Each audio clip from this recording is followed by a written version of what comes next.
Apa kabar pemirsa? Bertemu lagi bersama saya Rina Reski dalam Warta Parlamentaria. Kami sudah menyiapkan beragam informasi seputar kinerja dan kegiatan anggota DPR RI. Inilah Warta Parlamentaria selengkapnya.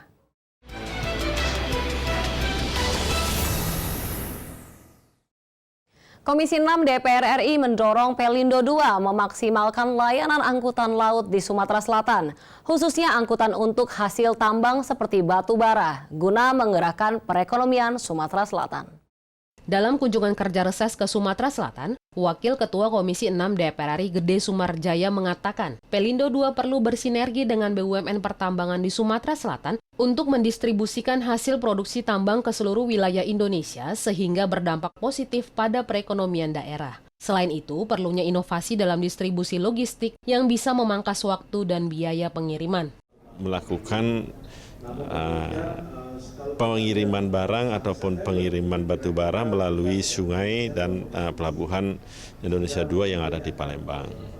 Nah, untuk itu maka kita melihat apakah berjalan dengan baik.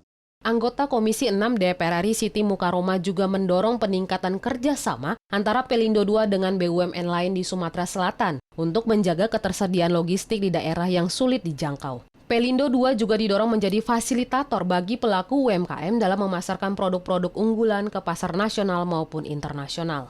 Pelindo II harus optimal agar bisa menjadi bagian dari media transportasi yang akan bisa menjangkaukan kebutuhan-kebutuhan masyarakat dan juga mengakseskan barang-barang yang menjadi produksi BUMN-BUMN yang lain.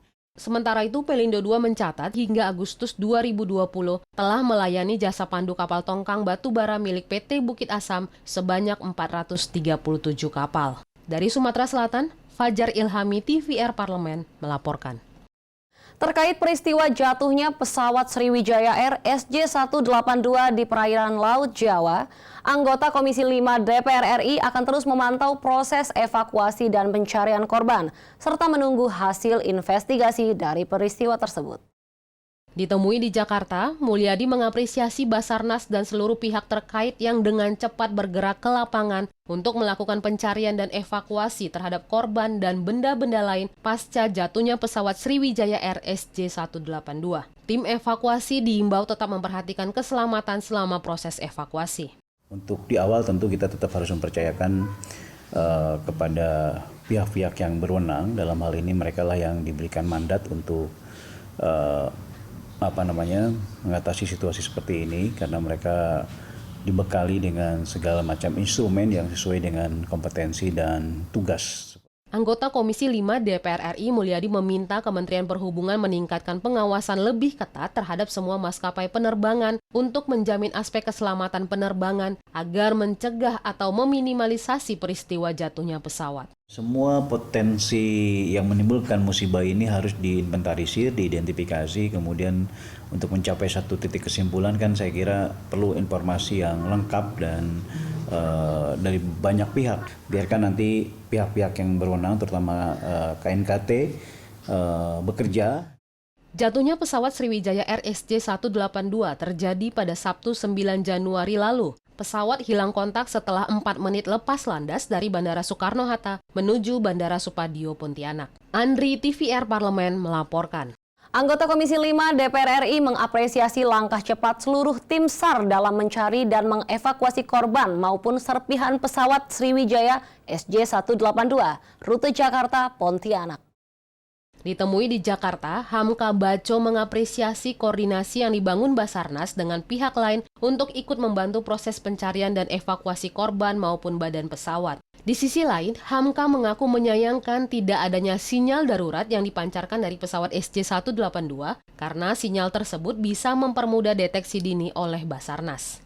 Karena begitu serentaknya dengan cepat menanggapi kejadian ini sehingga serentak dapat dikoordinasikan dengan baik melalui Basarnas. Anggota Komisi 5 DPR RI Hamka Baco meminta tidak ada spekulasi terhadap jatuhnya pesawat Sriwijaya Air SJ182. Semua pihak diminta menunggu penyelidikan dan hasil resmi dari Komite Nasional Keselamatan Transportasi setelah kotak hitam atau black box pesawat Sriwijaya Air SJ182 ditemukan. Analisa oleh KNKT dan sudah mengambil kesimpulan, dari situ akan kita mencoba menelusuri apa yang harus kita lakukan ke depan. Pandangan masyarakat ini harus kita luruskan dengan baik. Bagaimana alasan-alasan pembenar. Pesawat Sriwijaya Air SJ182 jatuh pada Sabtu 9 Januari lalu di perairan Kepulauan Seribu. Pesawat mengangkut 62 orang yang terdiri dari 6 kru, 46 penumpang dewasa, 7 anak-anak, dan 3 bayi. Mario dan Temi, TVR Parlemen, melaporkan. Jangan kemana-mana pemirsa, karena kami masih memiliki banyak sekali informasi lain dalam Warta Parlamentaria. Di antaranya datang dari Komisi 9 DPR RI. Dampak pandemi terhadap ketenaga kerjaan diperhatikan setelah jeda berikut ini.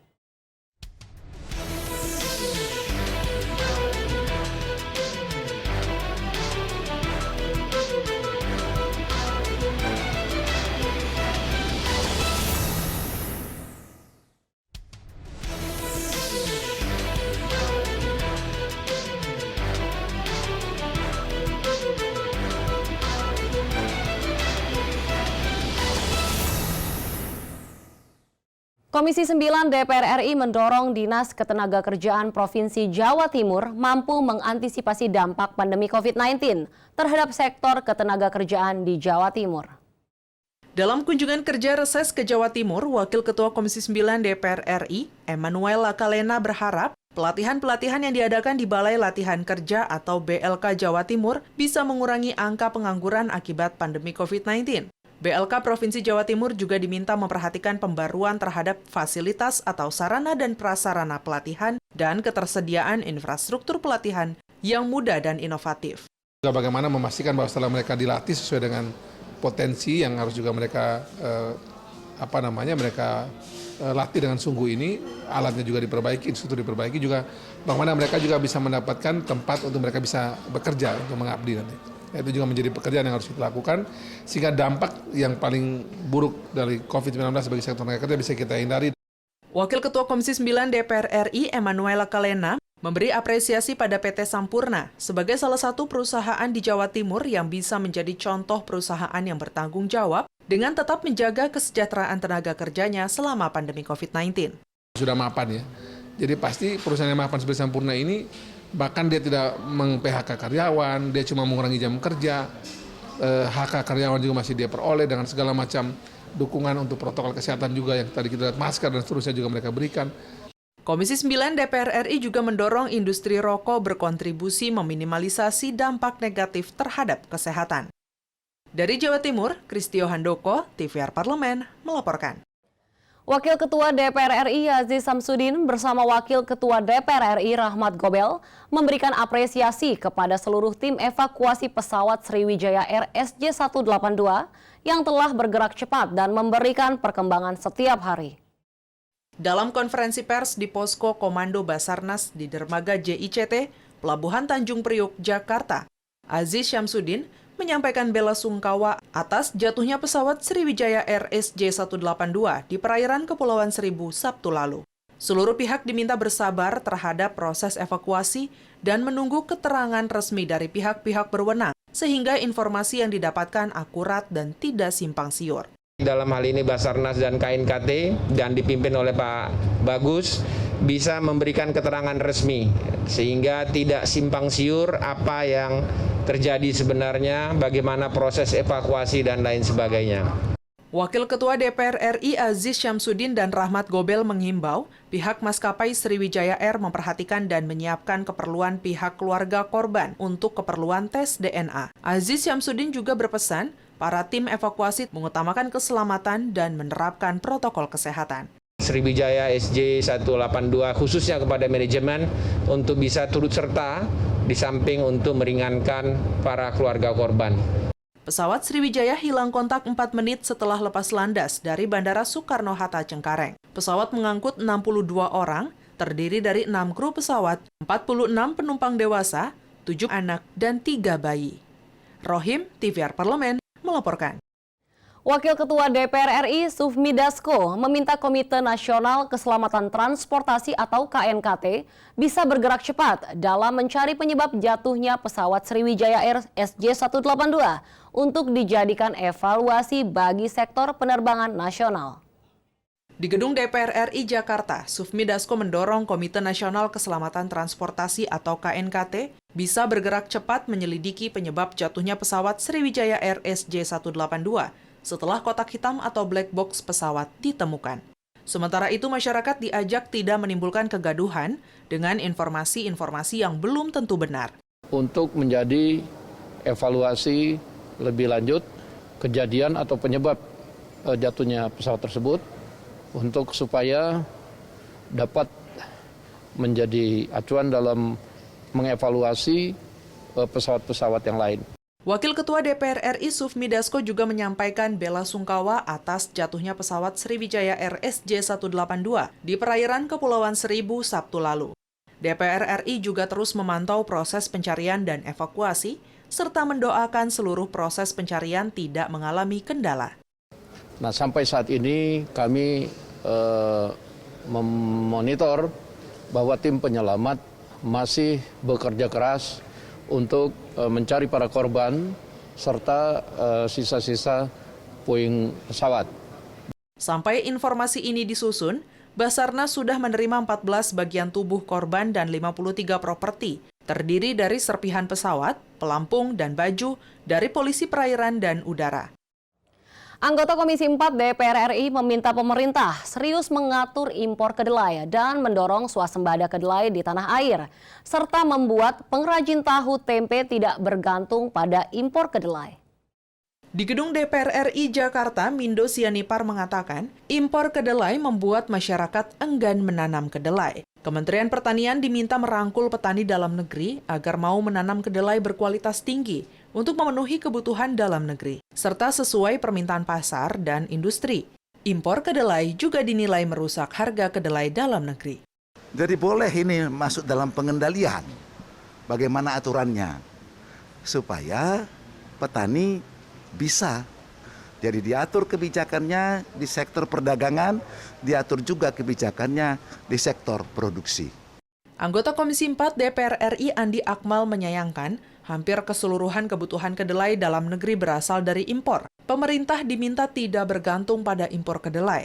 Untuk itu dibutuhkan perencanaan jangka panjang dan strategis untuk mencapai swasembada kedelai. Kerajinan tempe mengalami beban yang sangat besar.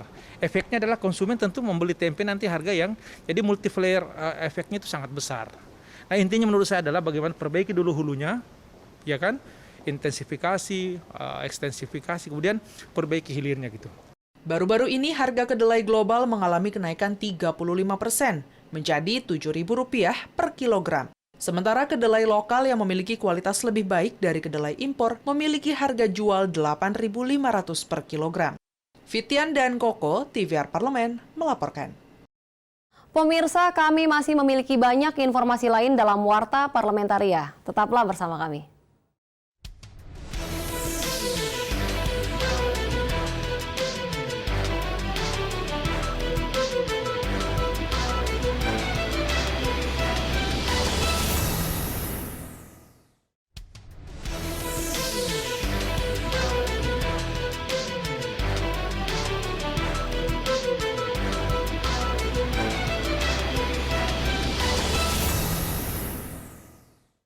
Komisi 5 DPR RI mendorong sinergi pemerintah pusat dan daerah dalam mendukung pembangunan infrastruktur Labuan Bajo sebagai salah satu kawasan strategis prioritas nasional oleh pemerintah. Ditemui saat kunjungan kerja masa reses ke Provinsi NTT, anggota Komisi 5 DPR RI Mulyadi mengatakan, dibutuhkan komitmen pemerintah pusat dan daerah untuk mengembangkan Labuan Bajo sebagai destinasi pariwisata andalan nasional.